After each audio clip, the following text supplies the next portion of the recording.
The 90s was an era of JDM legends, yet in spite of that, no one expected the pleasant surprise that was the Honda freaking NSX, or for us Americans, the Acura freaking NSX.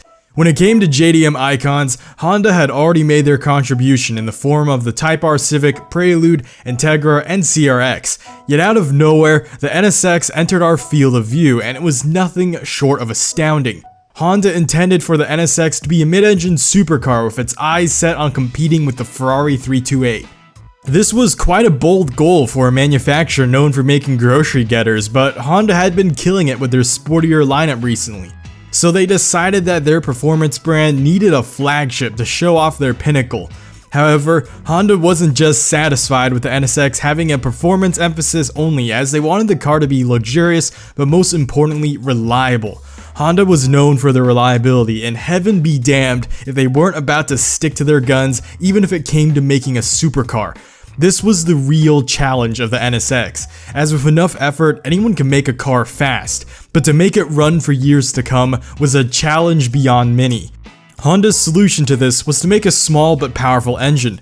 Plans of the original engine started off as small as a 2-liter V6, but later renditions utilized a 2.7-liter V6 in favor of more power.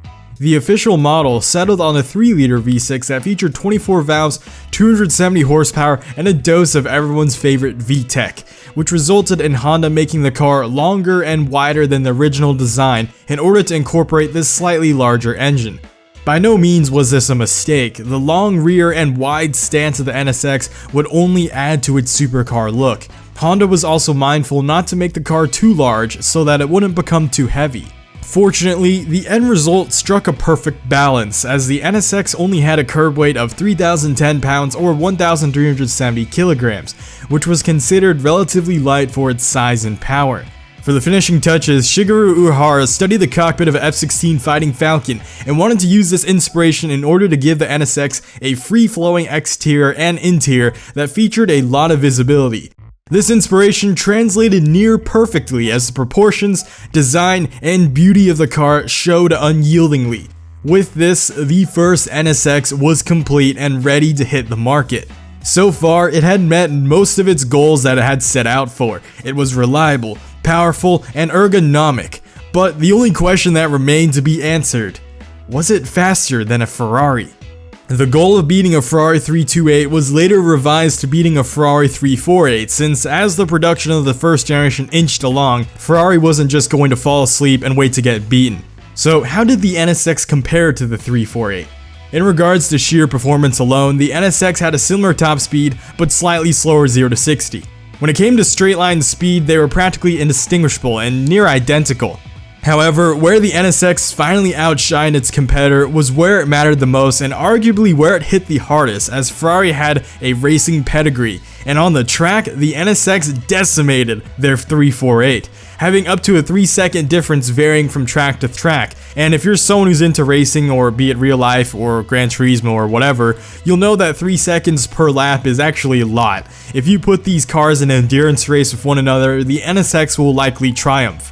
This is even more impressive when you consider that the NSX was only using a V6 as opposed to the 348's V8, and also only had a price tag of $84,000, which was $40,000 cheaper than the Ferrari. Buyers were overjoyed at the NSX's success, and for the first 3 years of its production, it sold over 3,000 units in the United States alone. In fact, the first generation NSX sold more in the United States, with a total of 8,997 units sold, as compared to Japan's 7,420 units. This may be due to its rebranding as an Acura NSX in the United States, as opposed to it being sold as a Honda NSX elsewhere. People loved the NSX. The finished product was exactly as advertised. It was nimble, sporty, beautiful, and reliable. Even for people who had no idea what the NSX was, found themselves captured by it. It was constantly being mistaken for a Ferrari, so much so that it spawned some of the earliest non-car guy memes which poked fun at this misconception. And even to this day, I still see people at car meets and car shows who mistake the NSX for an old Ferrari. In 2002, the NSX would receive a facelift in order to modernize the NSX as it entered the new millennia. This meant saying goodbye to the super sexy pop-up headlights and saying hello to larger dimensions and more performance upgrades, though this time, most of the performance were focused on suspension, tires, and other handling attributes in order to keep the NSX legacy alive as a track car. However, this version of the NSX wouldn't enjoy the sales success its predecessors enjoyed in the 90s. It was sold for $89,000, which was actually still pretty reasonable for the time. But the problem was that there was a lot more competition now. There were more options at this price point, some of which beat the NSX. This reflected in the horrendously low sales that were sliced in half year after year until there were as few as 178 being sold a year. In 2005, the NSX would be discontinued in the North American market, and shortly after, in the worldwide market as well. Despite not being produced anymore, the NSX remained as an icon for JDM fans. It was hailed as one of the crown jewels of the 90s JDM era, and praised as the pinnacle of Honda's golden age. People fell in love with everything the NSX stood for, and many of the owners expressed that they were committed enough and re-buy a brand new NSX if it should return someday. Honda didn't let their wishes fall on deaf ears, and they decided to promptly get to work on a brand new NSX, one that would recapture the legendary status of the original and satisfy all of its customers' desires, while also capturing the hearts of a new generation of JDM fanboys. In actuality, none of that happened. The second generation NSX went through development hell. A few peeps were heard here and there, and the most prominent rumor in 2009 showcased Honda's V10 HSV race car. Many were anticipating a street-legal version of this that would later be known as the new NSX. However, the development team, despite talking about utilizing a V10, scrapped this idea, mostly due to complexity, but also because Honda stated that they would give up on the NSX project because of economic hardship. In 2011, Honda decided to phone Acura for help with development this time around. This time, instead of being a Honda rebadged as an Acura, it was an Acura rebadged as a Honda, as Acura assumed near complete control of the project. Acura didn't keep us waiting nearly as long as Honda did, and they quickly responded with a prototype just a year later in 2012 that would be displayed in the North American International Auto Show. Also, side note here, this prototype would be parodied by Rockstar in Grand Theft Auto as the Jester, and yes, the Jester took after this 2012 prototype NSX. I'm only including this part for all the people who kept commenting on this video saying that actually the Jester came out in 2013 and the NSX came out in 2016, so Acura is copying GT5. No, they freaking did it. Rockstar took the design from the 2012 prototype, so Acura did not copy the Jester. It was the other way around. Anyways, back to the topic at hand. After a decade of waiting, the NSX finally escaped development hell and was available for sale in 2016. However, it suffered from so many revisions that many of the prospective buyers who followed along were turned off by the end product. It had hardly bore any similarities to the original NSX. The original NSX was loved for its simplicity, reliability, performance, and affordability. The newer NSX spat in the face of all of that. It was a hybrid car that featured 573 horsepower from a twin-turbo V6, 3 electric motors, SH all-wheel drive, I think it's actually rear-wheel drive, but two of the electric motors are hooked up to it, creating kind of a faux all-wheel drive system. It has torque vectoring, a space frame chassis, and a 9-speed dual-clutch automatic transmission.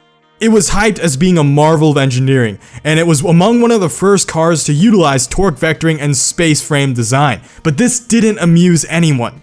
What happened to the NSX that had daily drivability, affordability, rear-wheel drive, 6-speed manual, and a simple V6 that made everyone fall in love with it in the first place? Many of the fanboys, especially younger generations of fanboys, proclaimed that a lot of us were just old people and just dumb haters, and that this car represented forward progress and futuristic innovation. However, last time I checked, hype marketed towards impressing kids doesn't sell cars. Honest products that stay loyal to their consumers, that's what sells. This isn't me raging blindly. The numbers show. This car just didn't sell. Even on paper, I get it, like on paper and execution, it's a fantastic car. It's a fast car. It's by no means is it not a supercar. It is a supercar. Even if Acura did name the NSX something else, I still don't think it would have sold that well. Supercars are a very limited market. On top of that, they're extremely competitive nowadays. Many companies like McLaren, Audi, Lamborghini, and Ferrari are making cheaper supercars every passing year. This made the NSX just another mediocre choice that became lost in the sea. Its price came dangerously close to other amazing alternatives like the McLaren 570S, Porsche 911 GT3 RS, Audi R8 V10 Plus, and the Lamborghini Huracan, all of which have a significant wow factor. They're sexy, they're loud, they're fast, they're stylish, and through, they're all proper supercars from very well established brands. The NSX was boring, it was bland, and over-designed, over-engineered, and many people said it was overpriced for being an Acura. Let's be real.